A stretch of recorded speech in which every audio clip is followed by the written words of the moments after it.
महाराष्ट्र निकाय चुनाव के नतीजों के बाद महाराष्ट्र बीजेपी नेताओं के चेहरे खिले हुए हैं। शिवसेना से गठबंधन के बाद बीजेपी के लिए ये चुनाव प्रतिष्ठा का सवाल बन गया था।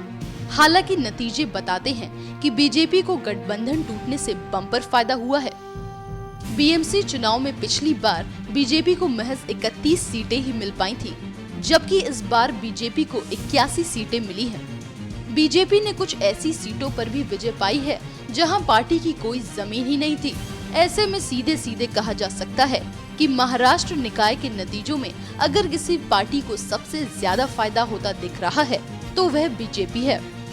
निकाय चुनाव में अगर बीजेपी की सफलता का श्रेय किसी को जाता है तो वो है महाराष्ट्र के सीएम देवेंद्र फडणवीस। दरअसल शिवसेना द्वारा गठबंधन तोड़ने के बाद चुनाव प्रचार की कमान खुद सीएम फडणवीस ने संभाल ली थी। निकाय चुनाव के लिए फडणवीस ने 22 चुनावी सभाओं को संबोधित किया था।